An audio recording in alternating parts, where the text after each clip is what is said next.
कुछ छोटे छोटे पार्ट हैं जो बहुत इम्पोर्टेंट हैं आज, जिन्हें हमें समझना है। तो सबसे पहले तो एक बार हमारा टॉपिक जो है वो है नेशनल इनकम। और नेशनल इनकम को हमने मेजर किया है तीन तरीके से। एक हमारा था प्रोडक्शन मेथड, एक कंजम्पशन मेथड और एक इनकम मेथड। तीन तरीके से हम नेशनल इनकम को कैलकुलेट किया है। अब यहाँ पर तीन वर्ड है, इसको हमें समझना है कि ये तीन वर्ड क्या है। ये तीन वर्ड बहुत इंपॉर्टेंट है, जो कई बार हमारे लिए बहुत जरूरी होते हैं। एक तो है हमारा ये फैक्टर कॉस्ट, बेसिक प्राइस और मार्केट प्राइस।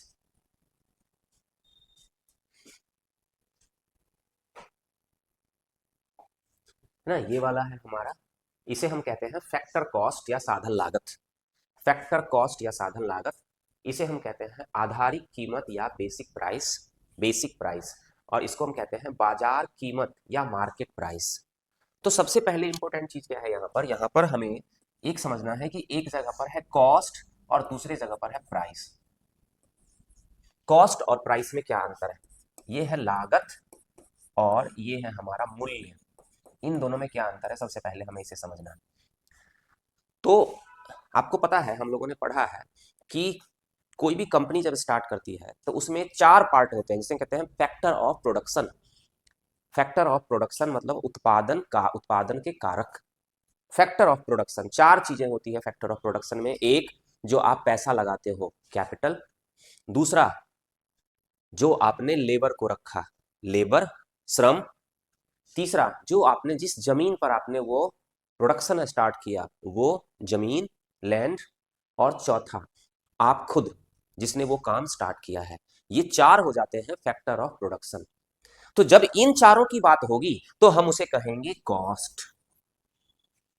जब भी इन चारों की बात होगी तो हम उसे कहेंगे कॉस्ट। बनाने में लगने वाला जो पार्ट है उसे हम कहेंगे कॉस्ट।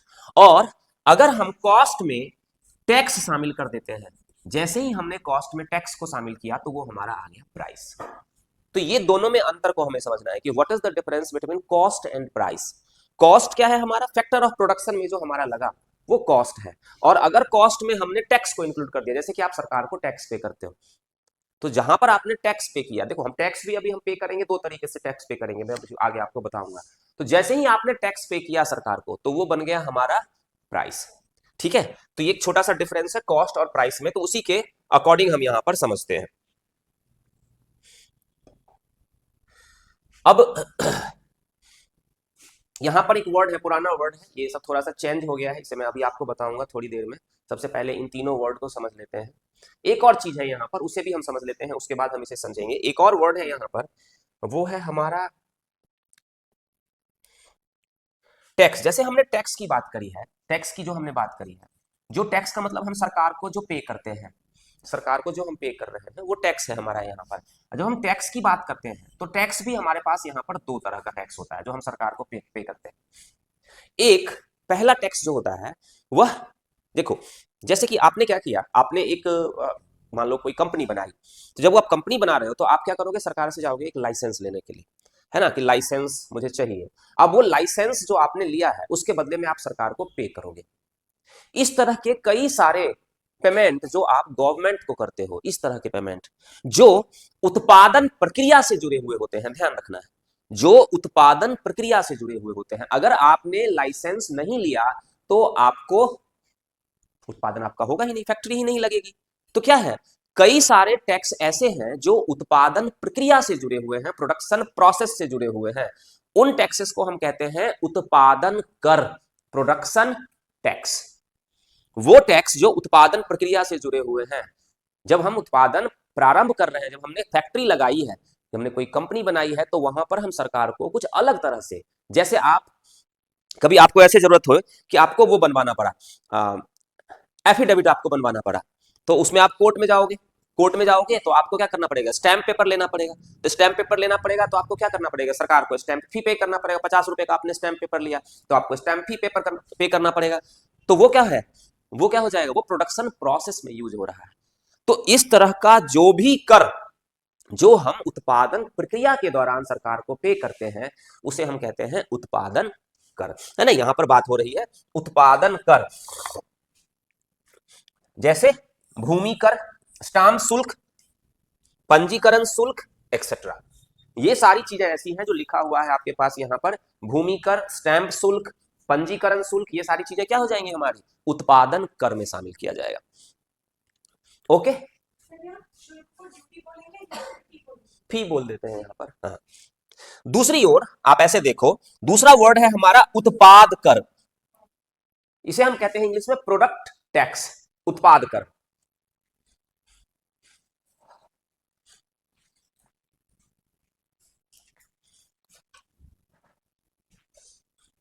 उत्पाद कर, वही तो समझा रहा। दूसरा वर्ड है हमारा उत्पाद कर। उत्पाद कर का मतलब क्या हो जाता है, उत्पाद कर वो होता है जिसे प्रोडक्शन करने के बाद हम सरकार को पे करते हैं। जैसे अब हमने उत्पादन कर लिया, जब हमने उत्पादन कर लिया तो सरकार को हम एक टैक्स पे करते हैं जिसे हम कहते हैं एक्साइज ड्यूटी, उत्पाद कर, एक्साइज ड्यूटी। तो क्या हुआ, दोनों में अंतर क्या हुआ, उत्पादन कर वो कर होता है जो उत्पादन प्रक्रिया में दिया जाता है, और उत्पाद कर वह कर हो जाता है जो उत्पादन के बाद दिया जाता है। ये दोनों में अंतर है, प्रोडक्शन टैक्स और प्रोडक्ट टैक्स। हम एक चीज और ध्यान रखना है यहां पर, देखो जो उत्पाद कर है वो प्रति इकाई उत्पादन के संदर्भ में होता है, ये भी ध्यान रखना बहुत जरूरी है आपके लिए। जैसे दोनों को समझो आप, कि अगर आप यहां पर है प्रति इकाई उत्पादन, जैसे कि किसी कंपनी ने मान लो 100 यूनिट का उत्पादन किया, तो वो सरकार को टैक्स देगी वो 100 यूनिट के आधार पर देगी, मतलब इसी को हम कहते हैं प्रति इकाई उत्पादन। और जब सरकार ने जब किसी व्यक्ति ने उत्पादन प्रक्रिया के दौरान जो टैक्स दिया है उसमें प्रति इकाई उत्पादन के संदर्भ में नहीं होता है। दोनों को ध्यान रखकर समझना है, दोनों को समझो। उत्पादन प्रक्रिया के दौरान आपने जो कर दिया सरकार को, उत्पादन प्रोडक्शन प्रोसेस के दौरान, उसमें चूंकि आपने क्या उत्पादन किया है इस आधार पर कर आप नहीं दे रहे हो, इसलिए वहां पर यूनिट वर्ड यूज नहीं किया जाएगा, प्रति इकाई नहीं होगा। कहां पर, उत्पादन कर में।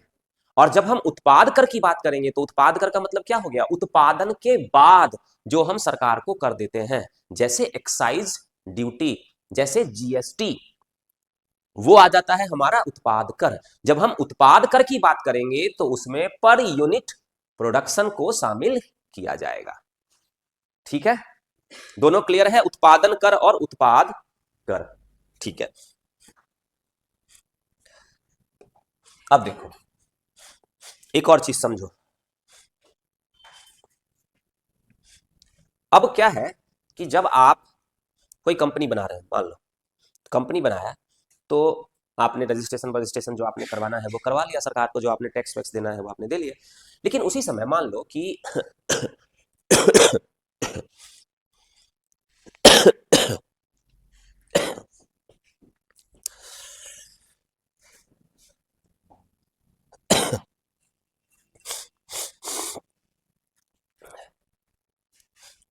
मान लो आप सरकार से कोई सामान खरीदने के लिए गए, है ना, तो सरकार ने आपको क्या किया, सरकार ने आपको कहा कि देखो इस सामान की कीमत तो 100 रुपए है, मैं ये सामान आपको 50 रुपए सब्सिडी पे दे देता हूं।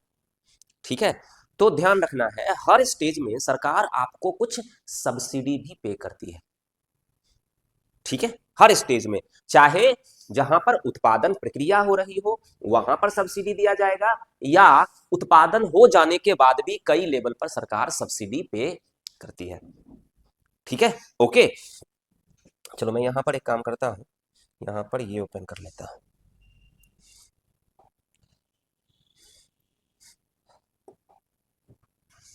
तो यहां हो गया मान लो हमारा उत्पादन कर, उत्पादन कर। ठीक है, उत्पादन कर में हम क्या करेंगे, यहां पर हम चला देंगे सब्सिडी, सब्सिडी, ये दो वर्ड आ गया सब्सिडी। अब दूसरा हमारा हो जाएगा यहां पर उत्पाद कर, उत्पाद कर, और यहां पर भी आ जाएगा हमारे पास सब्सिडी। दोनों जगहों पर हर स्टेज में सरकार आपको सब्सिडी देती है, यहां पर भी उत्पादन प्रक्रिया के दौरान और उत्पादन होने के बाद हर जगह पर सब्सिडी किया जाता है। तो हमें क्या करना पड़ता है, हमें उत्पादन कर माइनस सब्सिडी करना पड़ता है, उत्पादन कर माइनस सब्सिडी।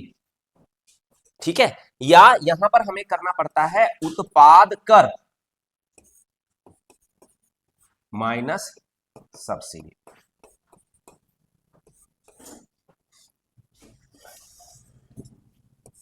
उत्पादन कर माइनस, ये उत्पादन कर है यहां पर, माइनस सब्सिडी, और यहां पर आ गया उत्पाद कर माइनस सब्सिडी।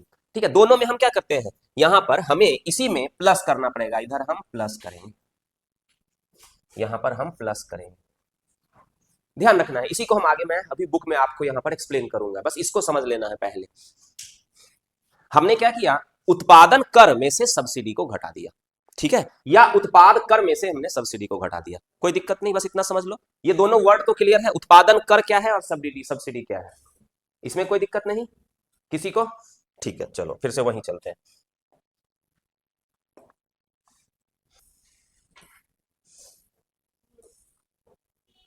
यही है ना, ठीक है। तो देखो यहां पर वही लिखा हुआ है, इसे हम क्या कह देते हैं, शुद्ध उत्पादन कर। जब हम उत्पादन कर में से उपदान, यहां पे उपदान का मतलब हो जाता है सब्सिडी, उत्पादन उपदान है ना, ये अभी अभी मैंने आपको बताया था। तो जब आप उत्पादन कर में से जो सब्सिडी है उसको घटा देते हो तो क्या बन जाता है हमारा शुद्ध उत्पादन कर, net production tax, net production tax. और उसी तरह से आप यहां पर शुद्ध उत्पाद कर भी निकाल सकते हो आप।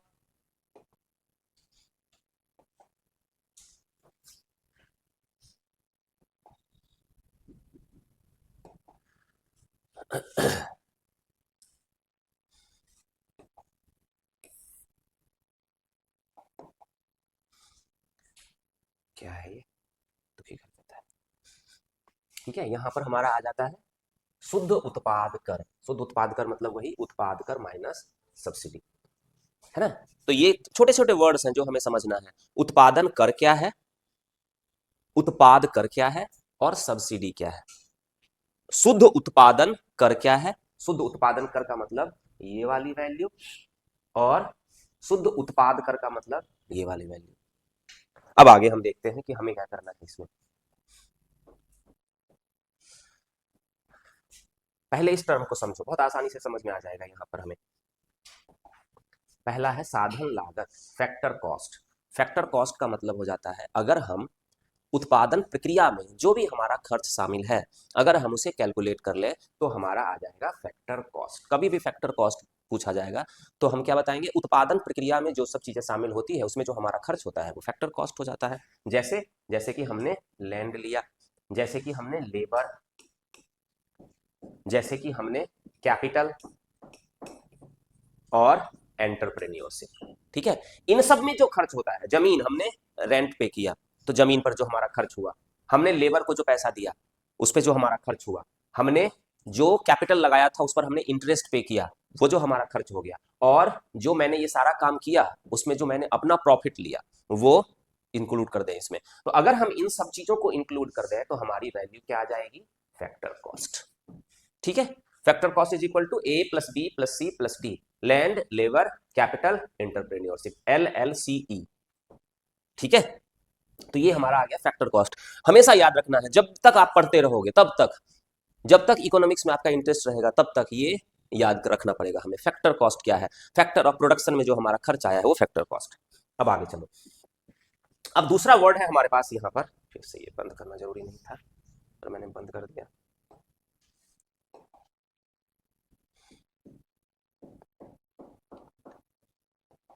अब देखो, अगर आप फैक्टर ऑफ प्रोडक्शन में साधन लागत में प्लस कर दो, क्या प्लस शुद्ध उत्पादन कर, नेट प्रोडक्शन टैक्स, तो जो वैल्यू बनेगी वो बनेगी basic price.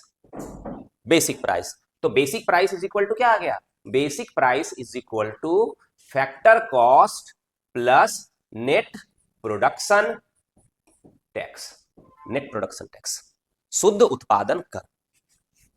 Basic price is equal to factor cost plus net production tax. ठीक है, ये हमारा आ गया बेसिक प्राइस।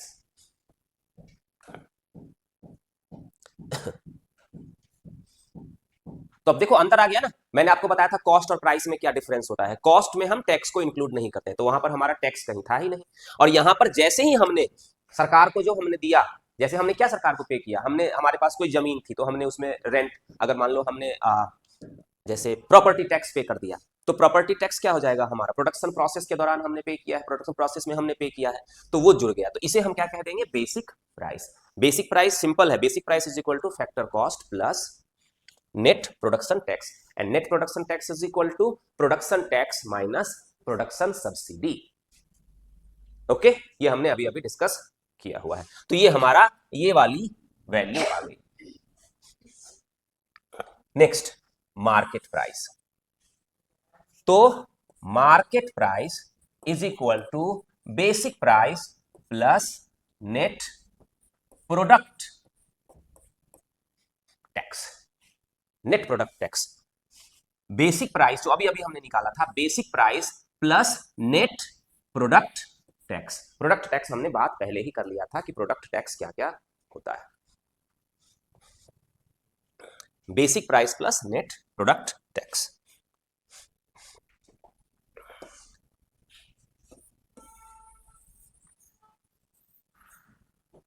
ठीक है, तीनों में क्लियर है, कोई दिक्कत नहीं है।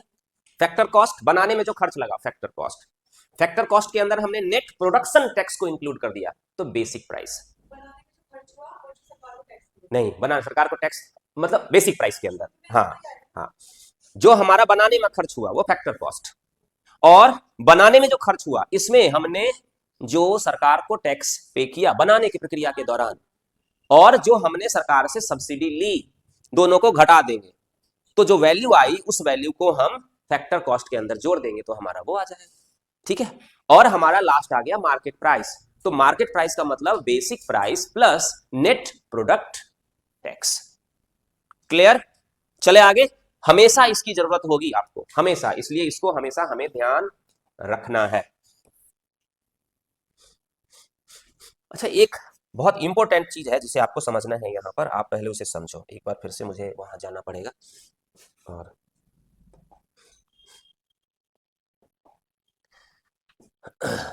अब देखो कि एक व्यक्ति है, एक व्यक्ति है यहां पर, ये इसको बना दिया हमने, ये भारत का निवासी है। ठीक है, ये क्या है, इंडियन निवासी को हम वर्ड कहते हैं इंडियन रेसिडेंट, रेसिडेंट, भारत का निवासी, ये निवासी आ जाए। ठीक है, इंडियन रेसिडेंट है। ये इंडियन रेसिडेंट चला गया कहां पर, मान लो इसका मन हुआ जलाने जाने का, और ये चला गया कहां, युगांडा। इसको युगांडा भेजो, अमेरिका भेजने लायक ये है नहीं, है ना, तो इसको हमने भेज दिया युगांडा। ठीक है, युगांडा एक देश है कहां, अफ्रीका में, अफ्रीका में एक देश है युगांडा, हमने इसे युगांडा भेज दिया। जब यह युगांडा गया, तो जाने के बाद ये वहां पर क्यों गया है, ये वहां पर गया है काम करने के लिए। ठीक है, ये वहां पर गया काम करने के लिए। जब ये काम करने के लिए गया, तो जाकर वो वहां पर 183 डेज रुक गया। ठीक है, 183 डेज, वो जाकर वहां 183 डेज रुक गया। अब उसका मन नहीं है भारत जाने वाने का, है ना, भारत जाने का उसका मन नहीं है, मतलब लग रहा है कि वो अब रहेगा वहां पर, मन बना लिया है उसने। तो जैसे ही वो 183 डेज वहां पर जाकर रुक गया, तो ये व्यक्ति अब क्या बन गया, NRI बन गया, non resident Indian. Non resident Indian के लिए क्राइटेरिया है कि वह 182 दिन से ज्यादा रह जाए। अगर वह 182 डेज से ज्यादा विदेश में जाकर रह जाता है, काम करने के लिए जा रहा है, ध्यान रखना है, काम करने के लिए गया है, तो वो बन जाता है क्या, NRI। ठीक है, ओके, अच्छा, ध्यान रखना है।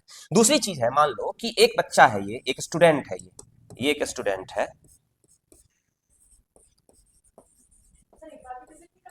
हाँ कर सकता है, करता है, कोई दिक्कत नहीं। हाँ आ सकता है, कोई दिक्कत नहीं, आ रहा है, मान लो अभी मिलने के लिए आ गया, लेकिन वो है कि आया है तो मिल के चला गया है, बस ऐसे ही। अब वो है, मान लो कि एक स्टूडेंट है, जो स्टूडेंट मान लो गया है, ये यहां से गया, इसे भेजो यूक्रेन, ये यूक्रेन में रहने लायक है, ताकि बॉम्ब फूटे और ये परेशान हो जाए। ठीक है, तो इसे भेज दिया हमने यूक्रेन। अब ये यूक्रेन गया है 2 वर्ष के लिए, मान लो 2 इयर्स, एमबीबीएस 2 साल के लिए नहीं होता, कितने साल के लिए होता है, 4 साल, 5 साल के लिए, चलो 5 साल कर दो, तो 5 इयर्स के लिए ये गया है एमबीबीएस करने के लिए। ठीक है, ये एमबीबीएस करने के लिए गया है, तो वहां तो 5 साल के लिए गया है, तो 182 डेज से ज्यादा हो गया, हो जाएगा इसे, तो इसे तो हो जाएगा मोर देन 82 डेज, लेकिन ये एनआरआई नहीं होगा,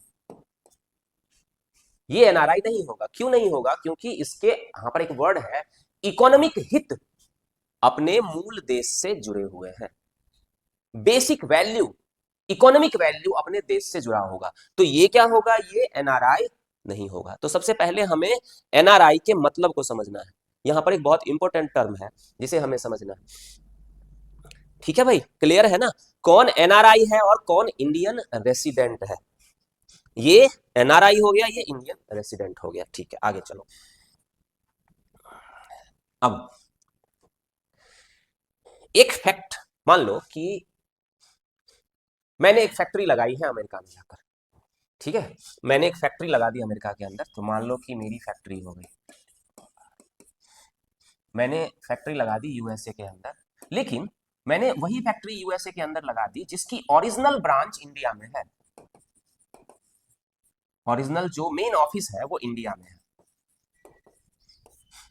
ठीक है, इंडिया में उसका हेड ऑफिस है और उसने अपनी उस शाखा एक वहां पर लगाई है, तो अपनी जो शाखा उसने वहां पर लगाई है, वो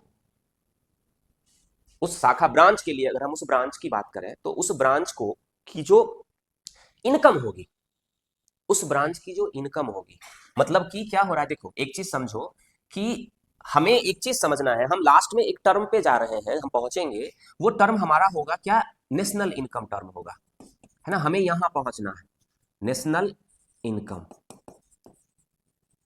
हमें यहां पहुंचना है ना, तो हमें देखना है कि हम नेशनल इनकम में क्या क्या इंक्लूड करते हैं, क्या क्या शामिल करते हैं। तो नेशनल इनकम को समझने के लिए हमें एक और टर्म समझना पड़ेगा जिसे हम कहेंगे जीएनपी, हमें इसे समझना पड़ेगा, जीएनपी। तो जीएनपी क्या है, जीएनपी को हम कहते हैं ग्रॉस नेशनल प्रोडक्ट, हमें ग्रॉस नेशनल प्रोडक्ट मतलब सकल, या सॉरी सकल, इसे हम कहते हैं सकल राष्ट्रीय उत्पाद, हमें सकल राष्ट्रीय उत्पाद को समझना पड़ेगा।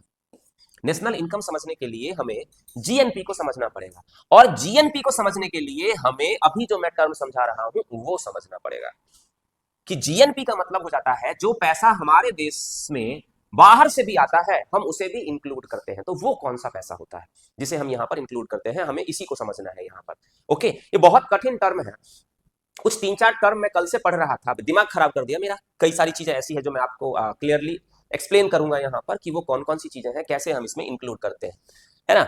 अब देखो यहाँ की एक चीज बहुत ध्यान रखना है, एक टर्म तो है कि रेसिडेंट वर्ड, है ना, हमें रेसिडेंट वर्ड समझना है, रेसिडेंट वर्ड अगर आ जाएगा वहां पर तो उसका अलग मतलब हो जाएगा, और एनआरआई आ जाएगा तो उसका अलग मतलब। एनआरआई का मतलब क्या हो गया, नॉन रेसिडेंट, सिंपल है, एक हो गया रेसिडेंट, एक हो गया नॉन रेसिडेंट, जो 182 डेज से कम समय के लिए बाहर जाता है वो रेसिडेंट हो जाएगा। जो कोई वहां पर किसी पर्टिकुलर काम से जाता है वहां पर, है ना, किसी पर्टिकुलर काम से जाता है, कोई काम गया करके आ गया, वो करने के लिए गया, कोई स्टूडेंट गया वहां पर, इस तरह के लोग आ जाते हैं रेसिडेंट, इंडियन रेसिडेंट, भारत के निवासी, जो कुछ समय के लिए जा रहे हैं, किसी पर्टिकुलर काम से जा रहे हैं, वापस लौट कर आ रहे हैं। दूसरी चीज ये है कि वैसे लोगों का जो इकोनॉमिक हित है वो अपने मूल देश से जुड़ा हुआ है, चाहे वो स्टूडेंट ही है पर उसका इकोनॉमिक हित जो है वो अपने मूल देश से जुड़ा हुआ है। तो अगर किसी का, यहां पर एक वर्ड आ जाएगा, आप देखोगे लिखा हुआ इकोनॉमिक हित, अगर उसका अपने देश से जुड़ा हुआ है। ठीक है, अब देखो यहां पर मैं यही चीज बता रहा हूं, मैंने अपनी फैक्ट्री, जो मेरी एक फैक्ट्री यहां थी, उसका मैंने एक ऑफिस वहां पर बनाया, जो मैंने एक ऑफिस उसका वहां पर बनाया, तो क्या हुआ, उसका हित तो, यहां पर जो ऑफिस है मेरा, उसका हित तो मेरे इंडिया वाले ऑफिस से जुड़ा हुआ है ना। तो ये जो यहां से जो इनकम जनरेट होगी, ध्यान रखना है, अब एक चीज यहां पर ध्यान रखना है आपको कि मेरी जिस फैक्ट्री का ऑफिस अमेरिका में है, ठीक है, मेरी जिस फैक्ट्री का ऑफिस अमेरिका में है, उस फैक्ट्री ने मान लो 1 वर्ष के अंदर कुछ उत्पादन किया, 1 वर्ष का उत्पादन, ठीक है, उस फैक्ट्री ने 1 वर्ष का कुछ उत्पादन किया, जो इस फैक्ट्री ने 1 वर्ष का उत्पादन किया वो उस पर उसने क्या किया, वहां की सरकार को कुछ कर दिया। ठीक है, तो क्या हो जाएगा माइनस, यहां माइनस हो गया उत्पादन माइनस कर माइनस उसका और भी जो खर्च है वो खर्च, कर माइनस खर्च इज इक्वल टू क्या हो गया, उसकी हो गई प्रॉफिट। प्रॉफिट मतलब आय हो गई। इन टर्म्स को समझना है आपको, ध्यान रखना है, ये सब बहुत इंपॉर्टेंट टर्म है। उसने उत्पादन किया किया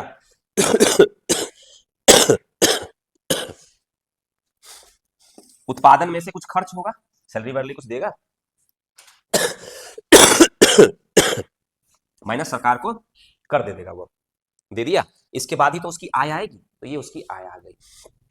अब ध्यान रखना है, मैं आगे जब मैं आपको एक्सप्लेन करूंगा तो बार बार मैं इन टर्म्स पे नहीं आऊंगा, इसलिए मैं पहले ही आपको ये टर्म बता रहा हूं। तो जो उत्पादन हो रहा है, ध्यान रखना है, आगे मैं आपको एक्सप्लेन करूंगा। यहां पर जो उत्पादन है वो उस देश की जीडीपी में शामिल होगा। जीडीपी में आगे आपको एक्सप्लेन करूंगा। हाँ हाँ, जो हमारे देश की कंपनी है उसने अपनी एक ब्रांच अमेरिका में लगा ली है, तो अमेरिका में लगा ली है तो वहां पर कुछ प्रोडक्शन होगा, तो जो भी वहां पर उसका प्रोडक्शन होगा वो उस देश की जीडीपी में शामिल हो जाएगा, उस देश का सकल घरेलू उत्पाद। जीडीपी का मतलब क्या हो गया, सकल घरेलू उत्पाद। मैं आगे आपको एक्सप्लेन करूंगा, वो उस देश की जीडीपी में शामिल होगा। और जो ये प्रॉफिट जनरेट हो रहा है, जो ये आय जनरेट हो रहा है, ये आय ध्यान रखना है, यह जो आय जनरेट हो रहा है यह आय भारत की जीएनपी में शामिल होगा।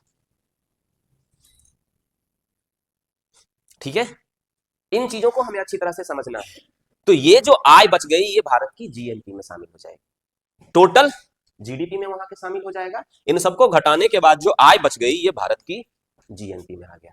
जीएनपी का मतलब हो गया, मैंने पहले ही यहां पर लिखा हुआ है, सकल राष्ट्रीय उत्पाद। मैं इसे आगे और भी एक्सप्लेन कर दूंगा, अभी आपसे फिर से छोटी तरीके से आपसे समझो दोनों में क्या अंतर है। जीडीपी वहां के, जीएनपी हमारे मूल देश के। क्यों? क्योंकि इसका आर्थिक हित अपने देश से जुड़ा हुआ है।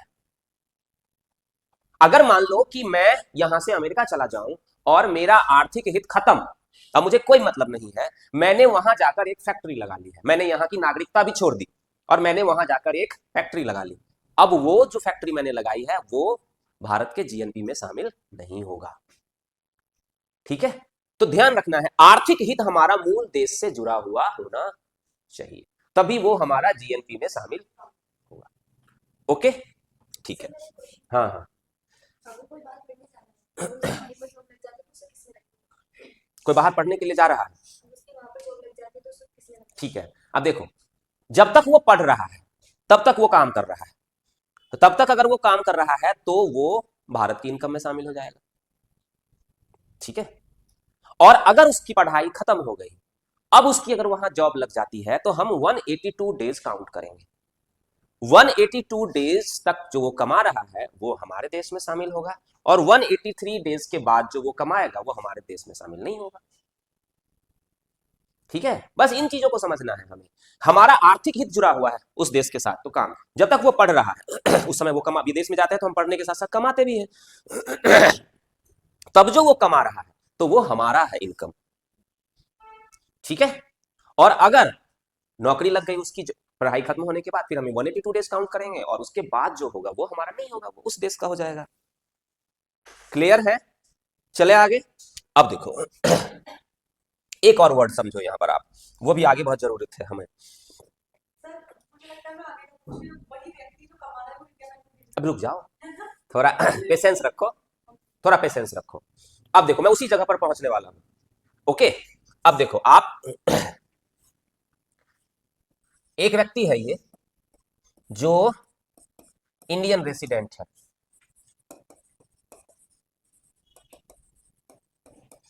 एक इंडियन रेसिडेंट, ठीक है, और एक व्यक्ति है जो एनआरआई है, ध्यान रखना है ना। अब जब हम इसकी बात करेंगे, इंडियन रेसिडेंट की बात करें इंडियन रेसिडेंट का मतलब समझ लो विदेश में रह रहा है और 182 डेज से पहले की बात कर रहे हैं। ठीक है, ये इंडियन रेसिडेंट है, अगर इसने वहां पर पैसे कमाए और उसने मान लो वहां से पैसे भेज दिए, डॉलर में भेजे या रुपीज में, जो भी फॉर्मेट में ये भेज रहा है, इसने भारत पैसे भेजे, जब ये भारत पैसे भेज रहा है तो ये भारत की जीएनपी में शामिल होगा, या हम देखेंगे आगे इसे हम नेशनल इनकम में भी शामिल करेंगे। ठीक है, इसे नेशनल इनकम में शामिल करेंगे, ये जो पैसे भेज रहा है वो।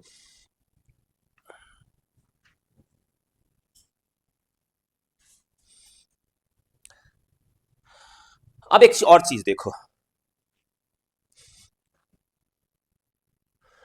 ये जो एनआरआई है, ये एनआरआई अगर भारत पैसे भेज रहा है, मान लो भारत पैसे भेजने का मतलब क्या है कि ऐसे समझते हैं हम, कोई व्यक्ति गया और 101 साल रह गया वहां पर, ठीक है, और उसके यहाँ पर थोड़े से बूढ़े माँ बाप रह रहे हैं, है ना, ये मदर फादर है उसके यहाँ रह रहे हैं, तो इनके खर्च के लिए वो पैसे भेज रहा है ना, ये पैसे जो भेज रहा है वो उनके खर्च के लिए भेज रहा है।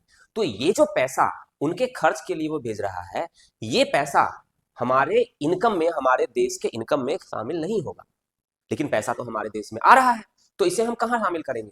तो हम इसे शामिल करते हैं ट्रांसफर, ट्रांसफर पेमेंट में। इसे हम कहते हैं हस्तांतरण आय में। इन दोनों के अंतर को समझना है हमें, यही दोनों मेन लोचा है। अगर वो इंडियन रेसिडेंट है, अगर वो भी अपने मदर फादर के खर्च के लिए पैसा भेज रहा है, वो भी भेज सकता है, तो वो ट्रांसफर पेमेंट नहीं होगा, वो कहां शामिल होगा? नेशनल इनकम में शामिल होगा, वो नेशनल इनकम में शामिल हो जाएगा ऑलरेडी, ठीक है। लेकिन अगर वो 182 दिन से ज्यादा रह रहा है, अगर वो एनआरआई बन गया है, फिर अगर वो अपने मदर फादर के लिए भेज रहा है या किसी भी तरह का गिफ्ट भेज रहा है, तो हम उसे कह देंगे ट्रांसफर पेमेंट, हस्तांतरण आय। ट्रांसफर पेमेंट क्या होता है? ट्रांसफर पेमेंट को हम समझते हैं। ट्रांसफर पेमेंट का मतलब हो जाता है, ट्रांसफर पेमेंट एक ऐसा पैसा होता है, एक ऐसी आय होती है, वो जिसको मिल रही होती है, उसने उस आय के लिए कुछ भी खर्च नहीं किया है, कुछ भी कार्य नहीं किया है, वर्क नहीं किया है। जैसे वृद्धावस्था पेंशन, जैसे वृद्धावस्था पेंशन, जैसे बाहर से अगर आपको किसी ने गिफ्ट भेज दिया अगर आपको बाहर से किसी ने गिफ्ट भेज दिया, जैसे बच्चों को जो छात्रवृत्ति दी जाती है, स्कॉलरशिप दी जाती है ना, मैं अभी आपको लिखवा दूंगा कौन कौन सी पेमेंट ट्रांसफर पेमेंट होती है। तो ध्यान रखना है कि जब हम ट्रांसफर पेमेंट की बात करते हैं, अभी इस टर्म में समझते हैं, ट्रांसफर पेमेंट की बात करते हैं।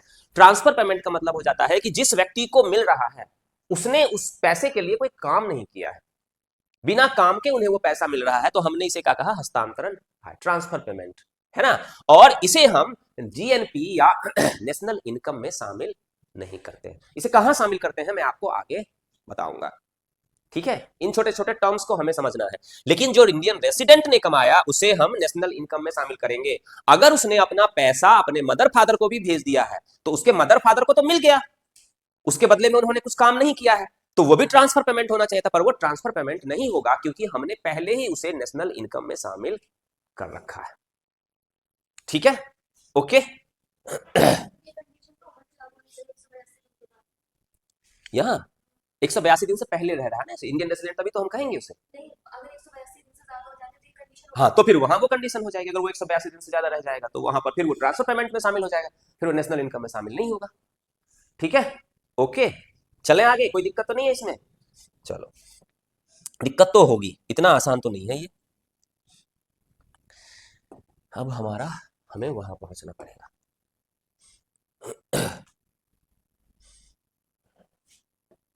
फिर से इसे वहां पहुंचना, देखना वो आए तो बता,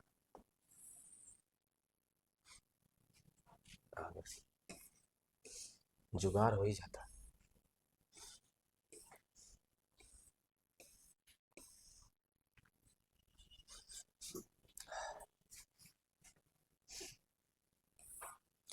अब देखो कि आप तो बाहर से पैसे मंगा रहे हैं,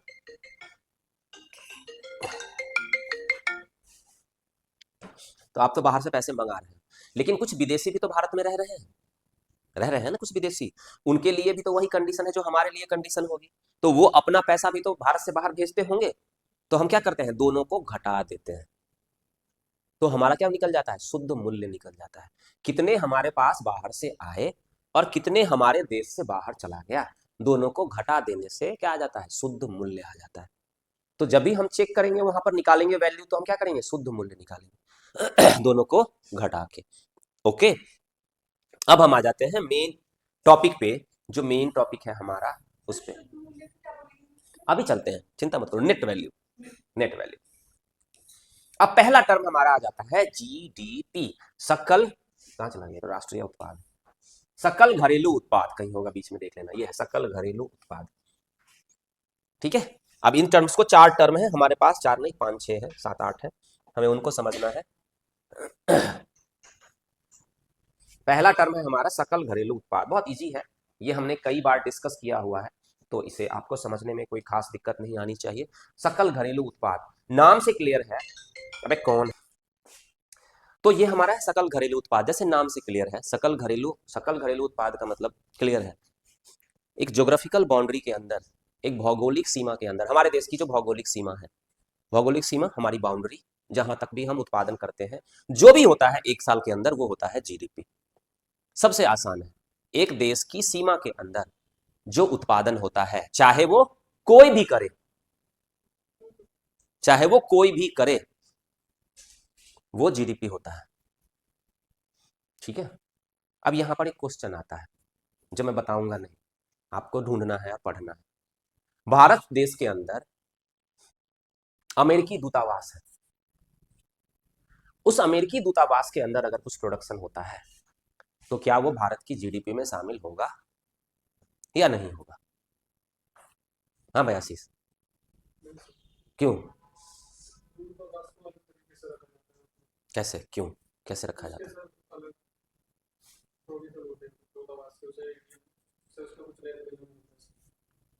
वही तो प्रोविजन पूछ रहा हूँ क्या।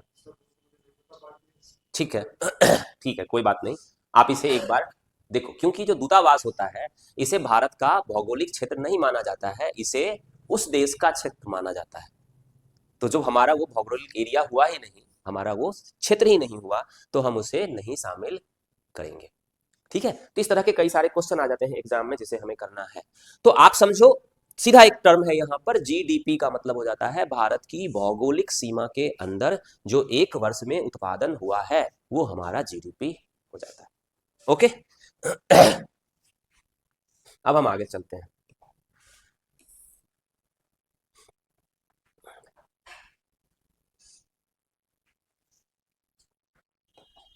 हम चार टर्म है हमारे पास, हम उन चारों टर्म को समझ लेते हैं। और इसमें एक वर्ड आ रहा है हमारे पास, मूल्यह्रास। तो मूल्यह्रास तो हमने पहले ही पढ़ा हुआ है, डिप्रिसिएशन क्या होता है ना। तो वो चारों टर्म है, हमें उन चारों टर्म को समझ लेना था। एक तो टर्म हमने समझ लिया जीडीपी, जीडीपी हमने समझ लिया है।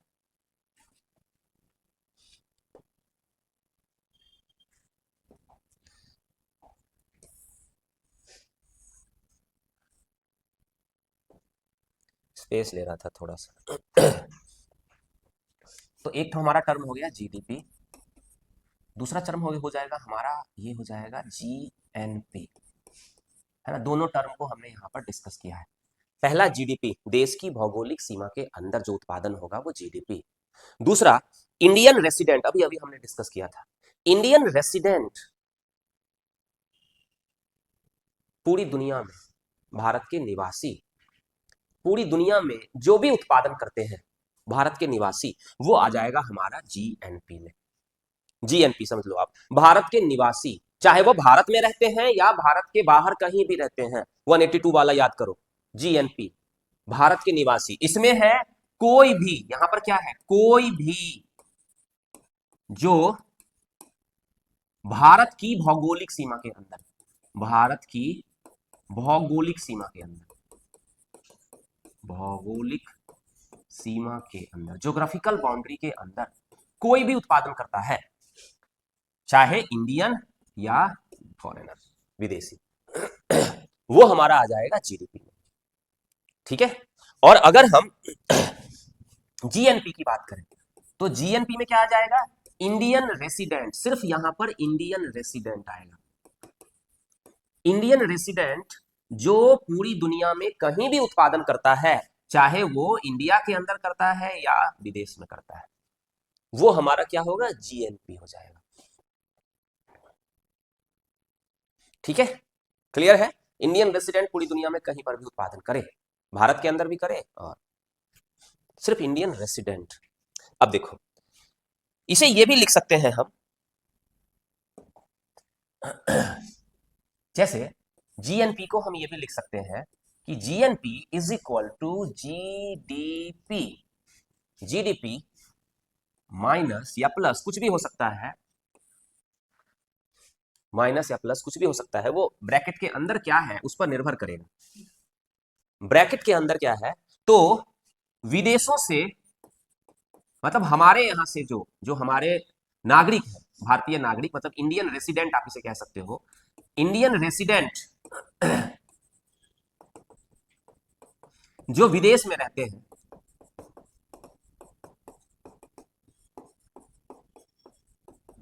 इंडियन रेसिडेंट जो विदेश में रहते हैं, माइनस उनकी जो आय है वो जो भारत भेजते हैं पैसा, माइनस जो बाहर के लोग हमारे देश में रहते हैं वो जो यहां से बाहर भेजते हैं, है ना। मतलब जो विदेशी भारत में रहकर, भारत में रहकर अपने देश भेजते हैं, है ना। तो जीडीपी, जीडीपी मतलब हमारे देश के अंदर प्रोडक्शन हो गया, तो हमारे देश के अंदर प्रोडक्शन हो गया तो सबने प्रोडक्शन किया, हमारे देश के नागरिकों ने भी किया, विदेशियों ने भी किया। इनमें से हमें क्या करना है, घटा देना है। विदेश से जो हमारे पास पैसा आता है वो जो हमारे इंडियन रेसिडेंट हमारे पास भेजते हैं वो, माइनस विदेशी जो भारत में रह रहे हैं उनके यहाँ के जो टर्म्स एंड कंडीशन होंगे, कितने दिन में रहने के बाद वो बन जाएगा एनआरआई वगैरह वगैरह बन जाएगा, मतलब एन यू आई बन जाएगा, नॉन यूएसए रेसिडेंट, पता नहीं जो भी बनेगा, है ना। तो इन दोनों को अगर घटाकर इसमें हम वैल्यू इसकी ऐड कर देते हैं या सब्ट्रैक्ट कर देते हैं, तो जो वैल्यू हमारी आती है वो वैल्यू हमारी बन जाती है एन जी एन, ये डी नहीं है, जी एन पी है।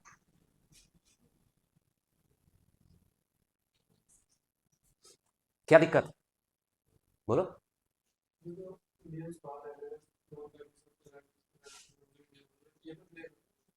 मैंने कहा ना कि इन दोनों को हम ऐड करके जो वैल्यू हमारी निकलती है, इन दोनों को सब्ट्रैक्ट करके अगर वैल्यू हमारी क्या होती है, बड़ी हो जाती है, मतलब ऐसे समझ लो तो कि इसे हम प्लस कर देते हैं, है ना। वो इसकी कंडीशन के अकॉर्डिंग निर्भर करेगा, इसकी कंडीशन के ऊपर। हाँ हाँ, ठीक है। मान लो कि ये हमारे पास यहां से आया 100 और इन्होंने भेज दिया हमारे पास से 200, है ना, तो वो क्या हो जाएगा, वो नेगेटिव में चला जाएगा। ठीक है, तो इस तरह से हम क्या निकालते हैं, जीएनपी को निकाल सकते हैं। अगर हमारे पास जीडीपी है पता और हमें ये पता है तो हम इस तरीके से भी जीएनपी निकाल सकते हैं।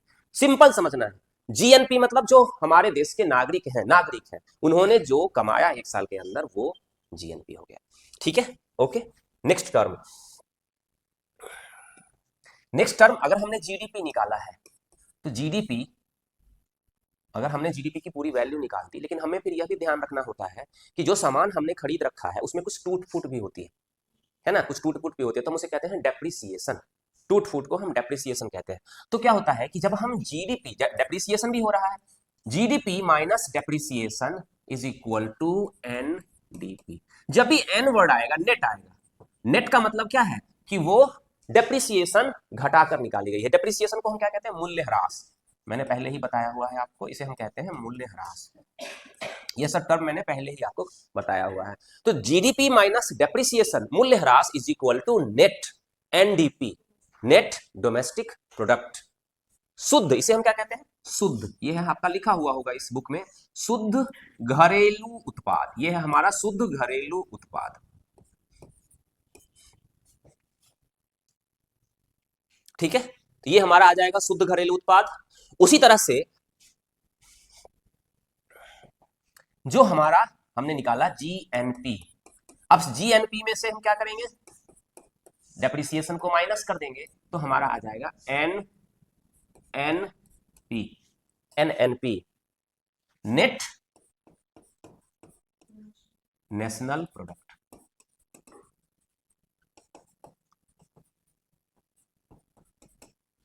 नेट नेशनल प्रोडक्ट, इसे हम कहते हैं शुद्ध राष्ट्रीय उत्पाद, शुद्ध राष्ट्रीय उत्पाद,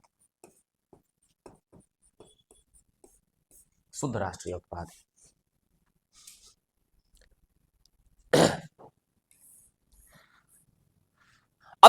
कह रहा है यहां पर कि जब हम इन सारी चीजों को सोचते हैं तो हम यहाँ पर इनका मूल्य निकालते हैं, है ना। वास्तव में क्या है, ये सब क्या है, हम इनका मूल्य निकालते हैं। जीडीपी क्या है, एक मूल्य है, एक वैल्यू है ना। जीडीपी एक वैल्यू है, एनडीपी एक वैल्यू है, एक मूल्य है। तो जब हम इनका मूल्य निकालते हैं तो उसमें हमारा बाजार कीमत पर किया जाता है ना। अब बाजार कीमत की बात आ रही है, बाजार कीमत। तो बाजार कीमत का मतलब क्या है, जैसे आप पूछते हो कि इस कलम की कीमत कितनी है, तो मान लो है 100 रुपए। तो 100 रुपए क्या है, इसकी बाजार में इसका मूल्य है 100 रुपए, है ना। इसका मूल्य बाजार में 100 रुपया है। तो जब हम कोई वैल्यू कैलकुलेट करते हैं तो उसका मतलब क्या हो जाता है कि वो बाजार में उसका क्या मूल्य है उसके आधार पर कैलकुलेट करते हैं। तो ये क्या हो जाता है, ये बाजार मूल्य हो जाता है। अब देखो, जब भी इसका बाजार मूल्य आएगा तो इसका मतलब है कि फाइनली ये बिकने के लिए आया है ना। फाइनली ये बिकने के लिए आया है। इसका मतलब क्या है कि कंपनी से प्रोडक्शन हुआ, है ना। कंपनी से प्रोडक्शन हुआ, तो जब कंपनी से प्रोडक्शन होगा तो वहां पर production tax minus production subsidy भी है ना। ये बाजार में ये वस्तु है, अभी ये वस्तु बाजार में है जिसका हमने मूल्य निकाल लिया है, ध्यान से समझो। तो इसके लिए क्या है, इसके लिए कंडीशन क्या है, ये कंपनी से सामान बना, तो बना में क्या हो जाएगा, प्रोडक्शन हुआ। तो जब प्रोडक्शन हुआ तो वही चीज आ जाएगी क्या, फैक्टर कॉस्ट। ठीक है, तो पहली चीज क्या हो जाएगी, फैक्टर कॉस्ट। उसके बाद प्रोडक्शन हुआ, हमने सरकार को कुछ टैक्स भी पे किया, तो क्या बन जाएगा हमारा दूसरा पद बन जाएगा बेसिक प्राइस। फिर हमारा बन जाएगा बेसिक प्राइस। फिर बेसिक प्राइस में हमने प्रोडक्ट टैक्स को इंक्लूड कर दिया, तो हमने प्रोडक्ट टैक्स को इंक्लूड कर दिया तो आ जाएगा इसका मार्केट प्राइस। ये मार्केट प्राइस जो है, यही मार्केट प्राइस पर ये सामान उपलब्ध है।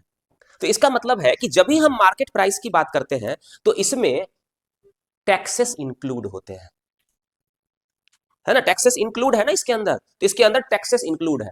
और सब्सिडी जो है वो सारा मैनेज करके इसमें किया गया है ना। जैसे ही ये बाजार में आया तो इसका मतलब है टैक्सेस सब्सिडी सबको मैनेज करके ये चीज यहां पहुंच रही है ना। ये उसकी बाजार कीमत है। तो यही कह रहा है कि इन परिवर्तनों का मूल्यांकन बाजार कीमत पर किया जाता है।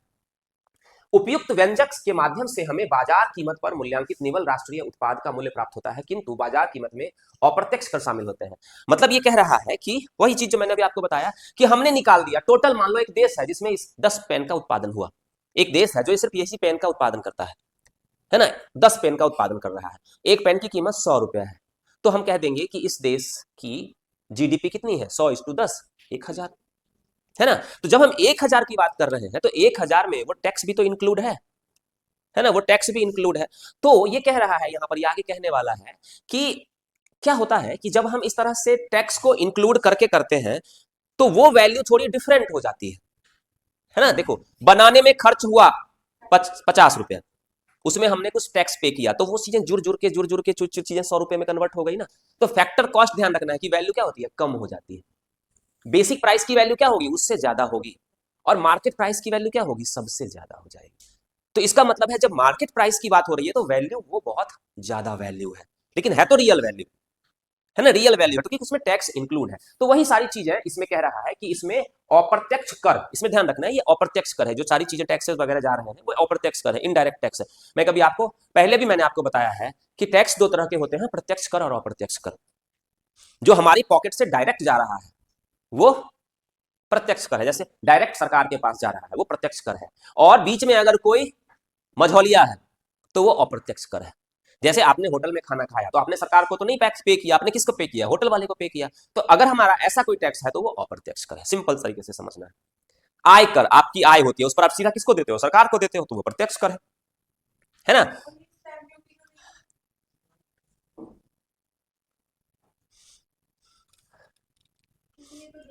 अबे रुक जा थोड़ी देर, शांति रखो। अभी हम अप्रत्यक्ष कर की बात नहीं कर रहे हैं यहाँ पर।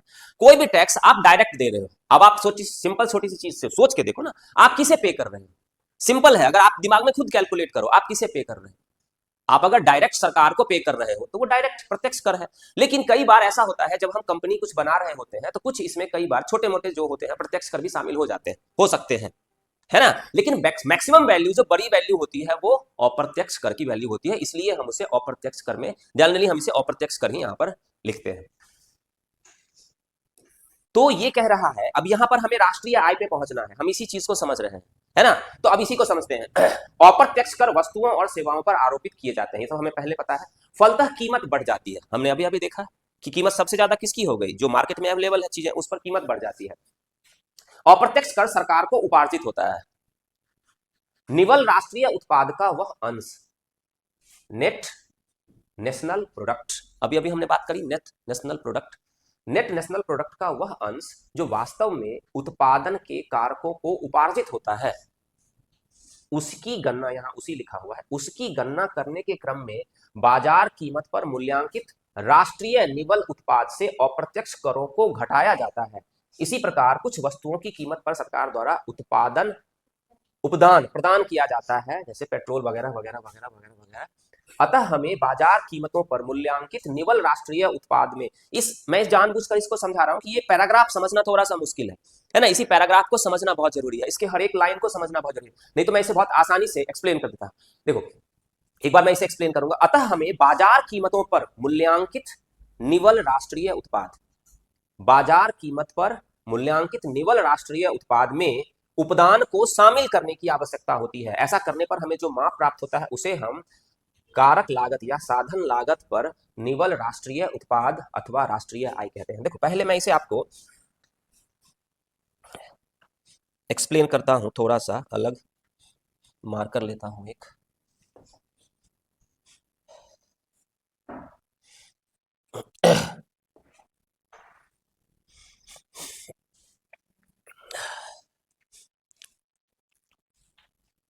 या यहां से इसी को खोल लेता हूं।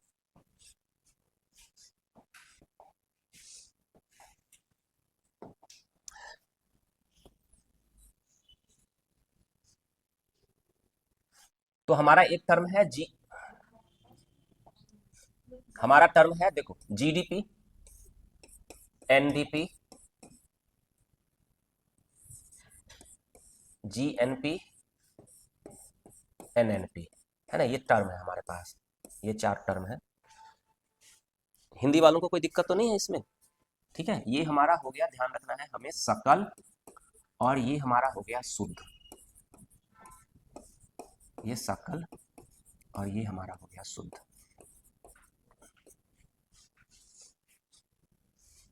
चलो लिख ही देता हूं, सकल घरेलू उत्पाद, सकल घरेलू उत्पाद, शुद्ध घरेलू उत्पाद, सकल राष्ट्रीय उत्पाद।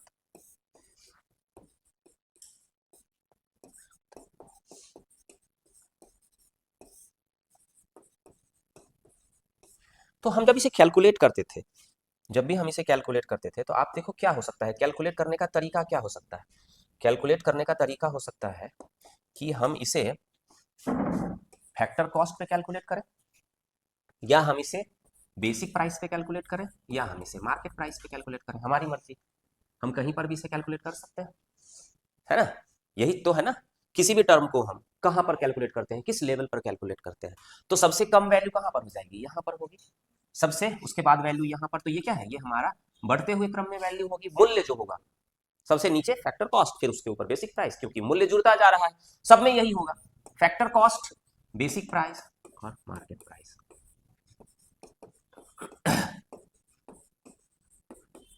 अबे टाइम खत्म हो गया, देखो।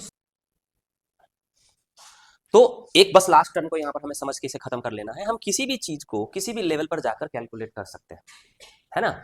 अब देखो अगर हमें रियल जीडीपी को पता करना है, रियल जीडीपी हमारी कितनी है, वास्तविक वैल्यू हमारे देश की कितनी है, तो कहां पर सही रहेगा, इस जगह पर सही रहेगा या इस जगह पर सही रहेगा।